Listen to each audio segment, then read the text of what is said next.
Bom dia! Sexta-feira! Yes! Bom, quer dizer, sexta-feira, fim de semana a aproximar-se, já olhou aqui para o céu? Parece que quando a gente vai chegar ao fim de semana é quando aparece este tempo assim meio maluco. Olha, está com a cor do dinheiro do dia 30 de julho do ano da graça de 2021. Isto está a correr mesmo muito depressa este ano. Antes de irmos para o programa, quero só lembrar, bom dia Pedro Franco, professor de golfe, aqui do Golf Spot, e da Academia de Golfe de Lisboa.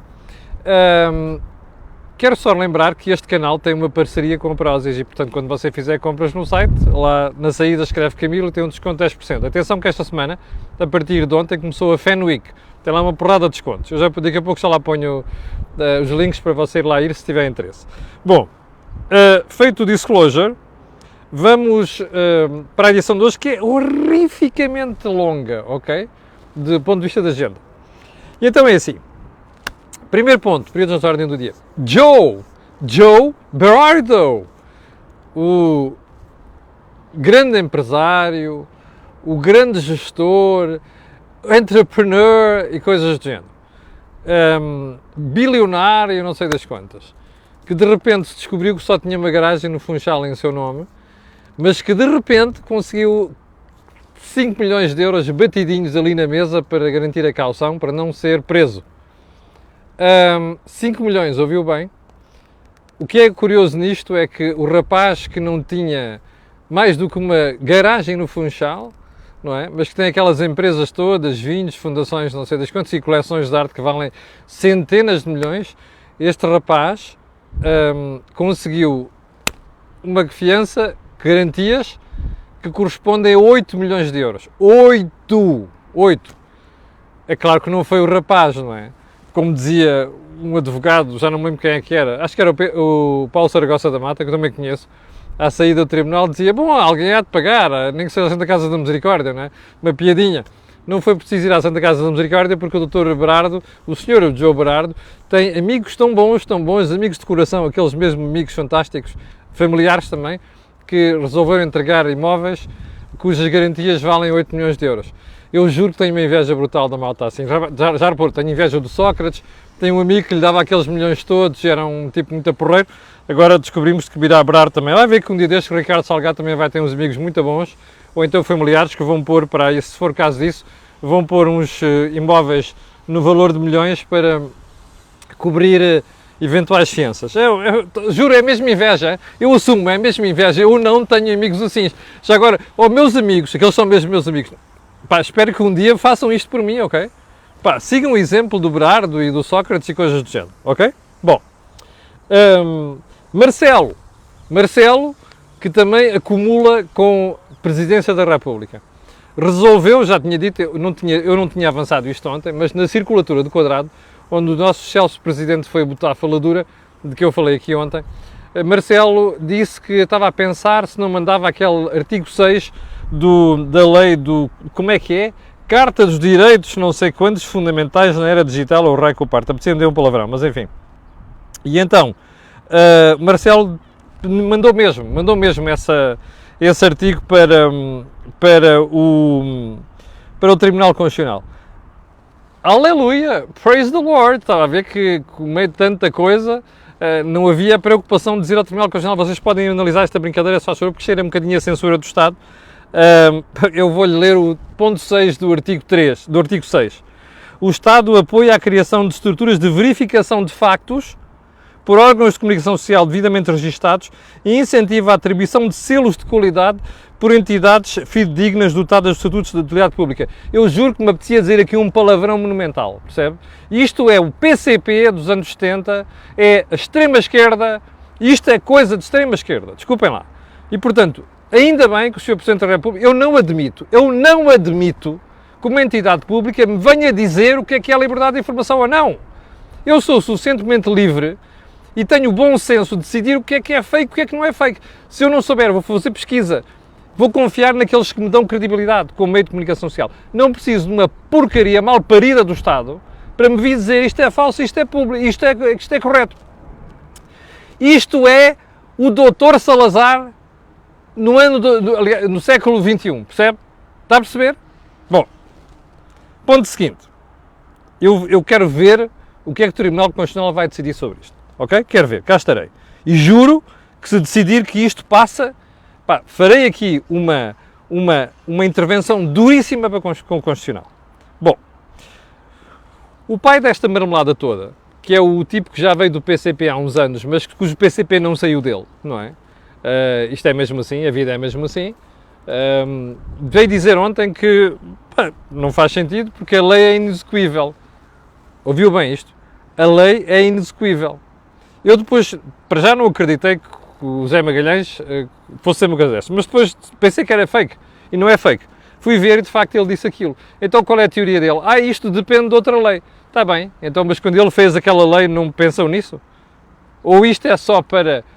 É mais uma coisa à PS, à governação PS há 7 anos, que é, faz umas atuardas do caraças para dizer que faz, mas depois na prática não muda porra nenhuma. Pá, não sei. Eu só sei que eu como eleitor, quando chegar à altura, vou dar o devido tratamento a esta gente, percebe? A este José Magalhães, ao PS e Companhia Limitada, porque isto é inadmissível, percebe? Eu, como profissional de comunicação, isto é suficiente para nunca votar nestes partidos, percebe? E nesta gente. Bom, ponto seguinte.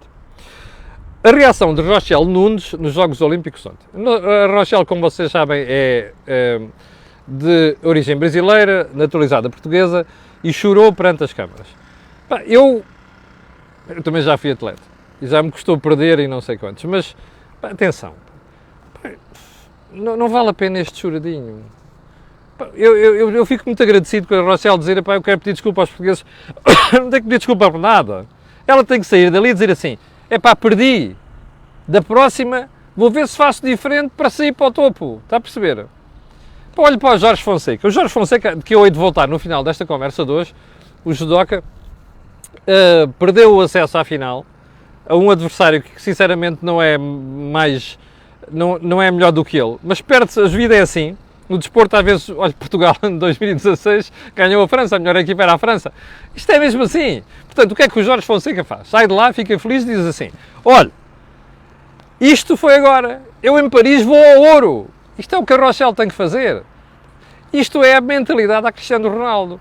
Pá, senão é a mentalidade da Fernando Mamed, dos anos 80.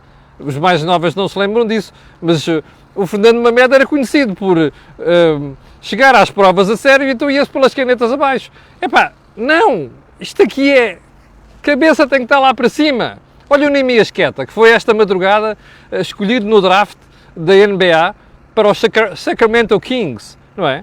Bom, lembra-se quem é que já jogou em Sacramento? Foi a Tisha Penicheiro, foi a primeira mulher a chegar à WNBA, que é a Liga de Basquetebol dos Estados Unidos, da Primeira Liga, mas de mulheres. Ora bem, é com esta mentalidade que se vai longe, não é a chorar e a dizer desculpem lá os portugueses, pá, deixa lá os portugueses e a desculpa, pá, oh rapariga, vá lá para a frente, pá, é assim que se faz. Bom, o meu jornal, eu era para ter falado nisto ontem, não falei, mas, aliás, ontem não, antes de ontem, o meu jornal publicou há 2 ou 3 dias, 2 dias, esta manchete que está aqui. Há pensões na CGA, Caixa Geral de Aposentações, que chegam a levar 10 meses para serem pagas.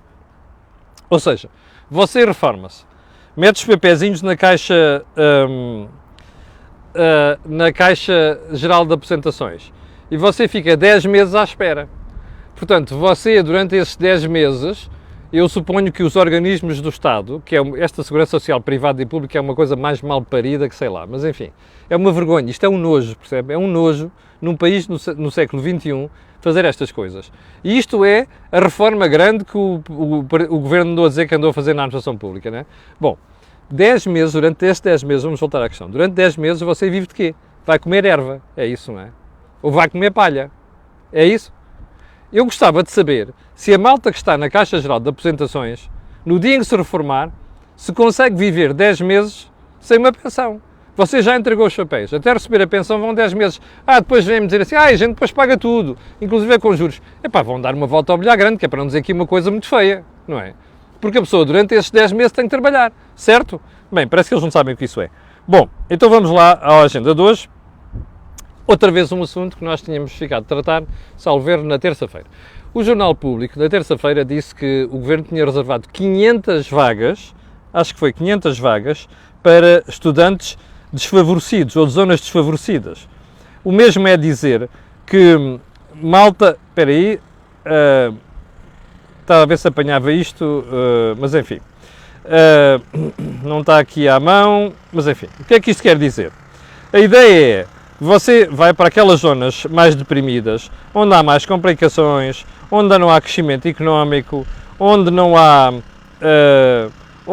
ou o crescimento económico é deficiente, ou então onde você tem mais problemas com questões de etnias e raças e não sei o quê, e depois você pega nestas pessoas que estão em dificuldades e você vai criar uma solução que é 500 vagas nas universidades estão claramente destinadas para estas pessoas.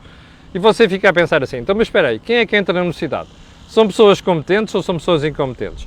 Quem é que entra na universidade? São pessoas que têm boas notas ou não têm boas notas? E depois vem o outro argumento, não, mas as pessoas não têm boas notas porque vivem ali, porque aquilo são zonas complicadas e não sei das quantas. Bom, isto é a promoção da mediocridade. Desculpem lá isto. Isto é a promoção da mediocridade.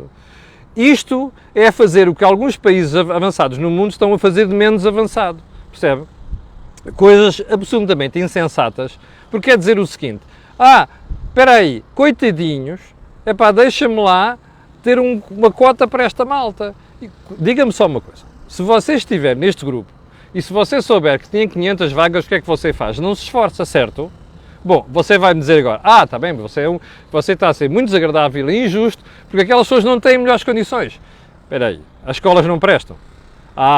Mas espera aí, então o problema está aqui, que é assim, quando nós temos um problema que é as escolas que não funcionam, a zona é deprimida, aquilo não tem ponta para onde se pega, o que é que você faz? Vai chorar? Ou você, como Estado, porque o Estado é que tem que promover estas coisas, vai tentar criar as condições para que aquilo passe a ser uma zona que funciona, ou uma escola de excelência. Bom, você dirá, é muito difícil. Não, não é.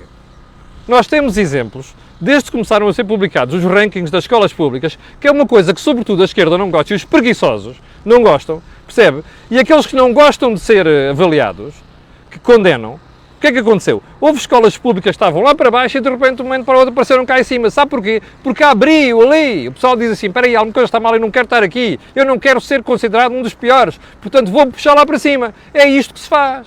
Ora, o Estado devia estar a fazer estas coisas, em vez de estar a dizer, vamos criar 500 vagas para a malta das zonas desfavorecidas. Porque isto é estimular a mediocridade. Não tem outro nome. Bom, mas isto é socialismo, pá. É o que você quiser chamar.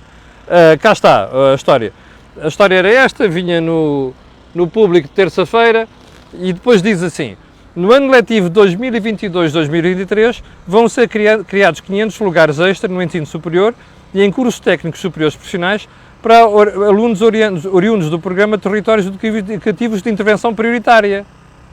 Caramba, que operam em contextos sociais favorecidos. Vão lá e resolver o problema de base em vez de inventarem tretas nas escolas. Isso é que devem fazer. Bom, ponto seguinte, vamos entrar mesmo na agenda de hoje e vamos começar por onde? Por um aviso que já foi feito pelo Miguel Morgado no dia D de segunda-feira. Que é assim, o INE hoje vai divulgar o crescimento do PIB do primeiro trimestre. Como você deve calcular, a taxa vai ser estratosférica. Não é? A taxa de crescimento vai ser estratosférica. Mas como você não é estúpido, e isto vai ser objeto de grande propaganda por parte do Primeiro-Ministro, por outros membros do Governo, pelo Ministro das Finanças e não sei das quantas, vai ser mesmo objeto de grande propaganda, há um alerta que quero fazer. Não se esqueça que o valor de hoje vai ser bom porque é comparado com o medíocre do ano passado, nesta altura, ok? Não se esqueça que o valor do primeiro trimestre vai ser bom comparado com a mediocridade do que é do trimestre anterior. Não se esqueça disto. E agora, a prova dos 9. Você vai ver o crescimento da riqueza, quanto é que nós temos neste momento e compare com 2019. E depois veja onde é que está, ok? Você vai dizer, está bem, nós vamos levar 2 anos, mas porquê é que vamos levar 2 anos? Porque nós somos medíocres, porque a nossa economia não está em bom estado. Porque se você for ver, há outras economias na Europa, algumas delas do nosso campeonato, que já estão ao nível 2019. Não esqueça disso, ok? Porque você hoje vai ter um vómito de propaganda. Bom, ponto seguinte.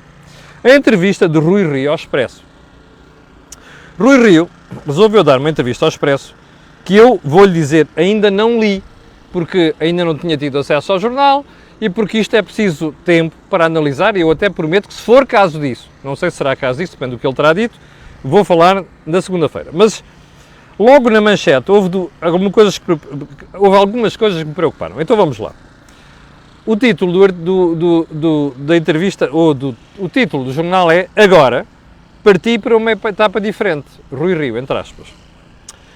E depois das chamadas, em entrevista, Rui Rio, líder do PSD, admite mudança de estratégia face ao PS. Outra vez, entre aspas. "Fiz tudo o que era possível. Nenhum partido apresentou tantas ideias como nós." Bom, primeiro ponto. Este é o primeiro ponto que eu vou comentar. Isto não é novidade, pois não. Se você se lembra do almoço em que eu disse que participei do International Club of Portugal há pouco mais de 2 semanas, eu questionei o Rui Rio sobre isto. E quando o Rui Rio veio com aquela história de "mas porquê é que você anda aos beijinhos com o PS está-se a marimbar para si, homem, agora na oposição, enquanto estiver no poder. Você anda a fazer propostas e eles não ouvem, não querem. Abandone isso, apresente uma proposta autónoma do PSD sem contar com o PS." Percebe? E não me venha com a treta da história da revisão de Constituição, que isto não faz falta nenhuma. Bom, Rui Rio, mas eu devo ser o líder da oposição que mais propostas fez para encontrar acordos de regime. Mas o que é que isso interessa se o outro gajo não quer? Percebe? Você quer dar beijinhos, o outro não quer. Portanto, não vale a pena. Bom, isto que o Rui Rio diz aquilo já me tinha dito a mim, portanto, não é novidade. Bem, primeira pergunta. Como disse o Presidente da República na circulatura do Quadrado, e eu falei sobre isso aqui ontem, e já ando a dizer isto há meses, primeira coisa, se alguém do outro lado não quer, a gente vai insistir. Parece aquele tipo que passa a vida, eu gosto de ti, e ela dá com os pés. Eu gosto de ti, eu quero casar contigo. E ela diz, vai dar uma volta à mulher grande, eu não estou para te aturar. Ora, é aquilo que António Costa e o PS estão a fazer a Rui Rio ao PSD. Para que é insistir? Primeira pergunta. Segunda pergunta, isto é que é o programa do PSD? É isto que o Rui Rio está a oferecer ao militante do PSD? Que é acordos com o PS? Mas o militante do PSD, que é a oposição, pelo menos um militante decente do PSD, não quer isto. Quer assim, eu quero que tu mostres aqui o que é que tu vales. E o que tu vales é o teu programa, que é o oposto àquela gente. Porque aqueles gajos são socialistas, do pior, não é? Aqueles que gostam de meter o Estado em tudo, que não gostam de reformar nada. É isto que o militante do PSD quer. É isto que a oposição quer. Rui Rio, com esta história toda, abriu buracos para o Chega e para a Iniciativa Liberal. E o PSD agora vai chorar lágrimas de sangue. É isto que está a fazer. Bom, primeira questão. Agora, a segunda questão da entrevista do Rui Rio é esta.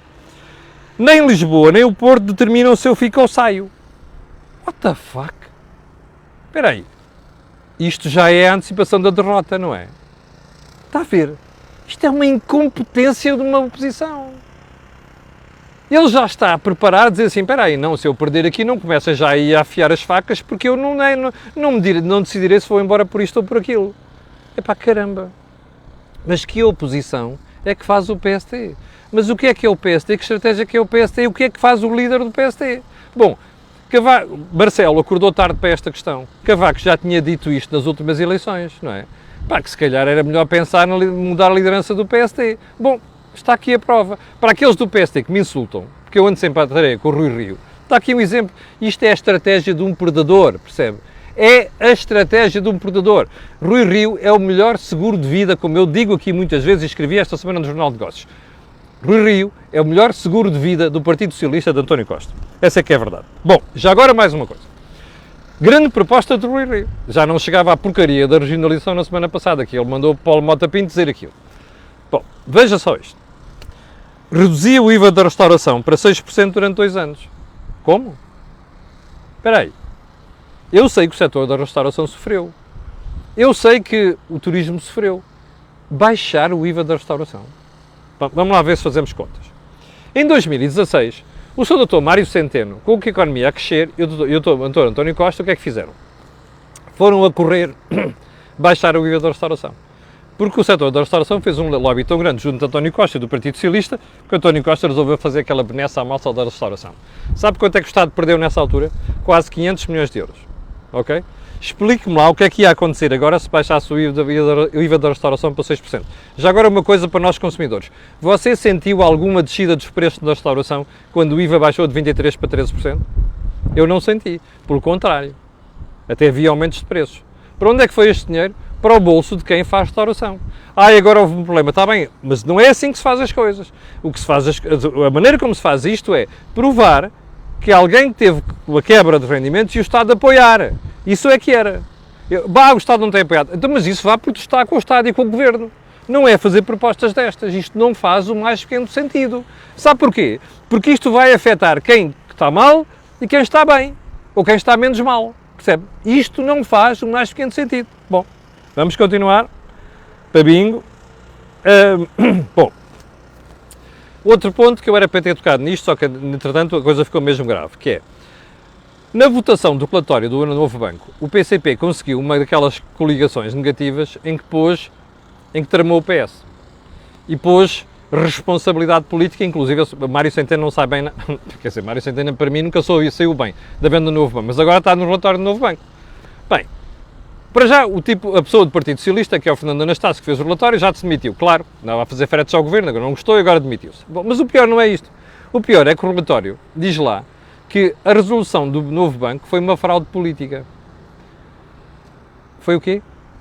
Uma fraude política. O objetivo é óbvio, não é? É atacar o governo de Passos Coelho e da Troika. Bom, porque primeiro ponto, o PCP e toda a gentinha que está no Parlamento, inclusive a gentalha, que também lá a gentalha, sabem que a resolução foi imposta por BCE e pela Direção-Geral da Concorrência Europeia. Queria fechar o novo banco. Ouviu bem? Queria fechar o BES. A Direção-Geral de Concorrência da União Europeia, que é uma coisa poderosíssima, manda às vezes mais que o próprio Presidente da Comissão, quis fechar o BES. Aquilo foi uma forma de salvar o BES. Bom, porquê é que não insultam aquela malta? Porquê é que vêm com estas tretas? Já agora, o PSD, que é mais grave do que isto, aprovou esta brincadeira. O PSD que esteve no governo e sabe muito bem o que se passou. Está a ver onde é que está errada a estratégia do PSD. É nestas coisas. Como é que é possível, percebe, que agora se venha dizer o contrário do que se defendeu durante uma série de anos? Ó Dr. Rui Rio, o senhor está a perceber qual é a mensagem que o senhor está a passar para o eleitor do PSD? Pronto. Não é preciso dizer mais nada, pois não? Bem, vamos lá. Como já percebeu, aliás, vá lá ver o relatório, o Mário Centeno e o Governo saem, aliás, o Governo anterior saem muito mal daquela brincadeira. Enfim, politiquices, já agora é só uma questão. O Partido Socialista foi buscar lã, saiu desquiado com esta brincadeira. Estão a ver? Bom, já percebeu porque é que serviu a Comissão Parlamentar de Inquérito? Era só para tirar responsabilidades para a parte política, nomeadamente para os anteriores. Não serviu para mais nada. É claro que nós, pelo meio, descobrimos umas coisinhas novas, poucas, sinceramente, para quem estava a acompanhar o processo, mas servir para quê? Fazer politiquice. Pronto, está aqui a politiquice. Bem, ponto seguinte, uma coisa gravíssima. Soubemos ontem que o juiz Rui Fonseca é aquele tipo negacionista, juiz, percebe, que prometeu porrada ao Magina da Silva, comandante-geral da PSP, prometeu porrada, disse que lhe fazia um combate de artes marciais com ele, não sei quantos. Eu acho que o juiz não bate bem da cabeça, mas enfim. Este juiz chamou pedófilo a Ferro Rodrigues. Pedófilo. Bom, é óbvio que isto se refere àquelas bocas que houve, suspeitas, não sei quantos. Eu sou insuspeito de gostar de Ferro Rodrigues, mas há uma coisa que nós não podemos fazer na nossa vida pública, sobretudo um juiz, é acusar alguém de uma coisa que nunca ficou provada em tribunal ou que nem sequer foi a julgamento, percebe? Isto é insensato. Isto não tem nome. E repara uma coisa, se fosse o Zé Maria Pincel qualquer a dizer isto, a gente ainda podia dizer, pô, este gajo é doido, pá, está com Alzheimer. Não. Este tipo é juiz. Bom, há uma coisa que eu tenho para dizer sobre isto. Eu espero que o Conselho Superior da Magistratura, que já suspendeu Rui Fonseca para outras coisas, primeiro esperava que eles ontem mesmo tivessem vindo dizer assim, nós vamos investigar isto. O Conselho Superior da Magistratura. Em segundo lugar, espero que o Conselho Superior da Magistratura, que julga os juízes, ponha este senhor na rua.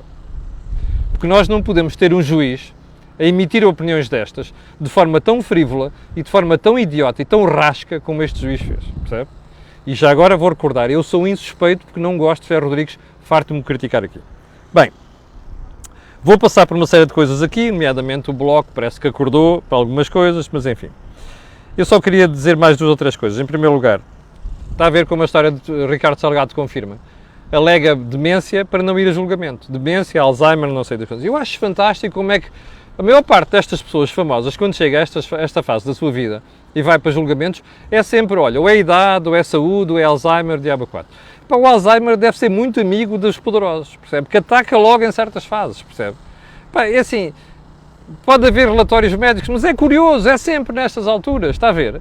Olha a maior parte dos portugueses que têm problemas graves de justiça se forem ligar a Alzheimer. Se calhar tem aqui um bom exemplo para isso. Eu vou terminar com 3 fases da semana. Três. E havia uma quarta que eu não trouxe aqui, que já não tinha tempo. A primeira é da Ana Brunhosa, Ministra da Coesão Territorial. O aeroporto de Beja não substitui de Lisboa, mas é importante. Ou Ana Brunhosa, eu conheço e tenho pena de ter que dizer isto. Ou Ana Brunhosa, é importante para quê? Se fosse importante, não estava a funcionar a sério? Pá, sabe o que é isto? São os ministros que vão para as entrevistas, isto foi ao dinheiro vivo, vão para as entrevistas e não têm nada para dizer. Mas depois, como não querem ficar com mal com A, nem com B, dizem estas coisas. Ou Ana Brunhosa, ser ministro não é isto, senhora. A senhora é uma excelente académica. Não faça estas figuras, porque desvaloriza a académica que é. A senhora tem que dizer assim, foi um erro. Agora, é importante, mas é importante para quê? Se fosse importante estava a funcionar, não é? Acho eu. Bom, segunda frase. Jorge Fonseca, o judoca. Tive a sorte de ter o Dr. Passarinho que me disse: ouve lá, ó preto, vais superar o cancro e vais ser o maior. Era o que eu precisava de ouvir, diz Jorge Fonseca. Eu ri-me imenso quando vi isto.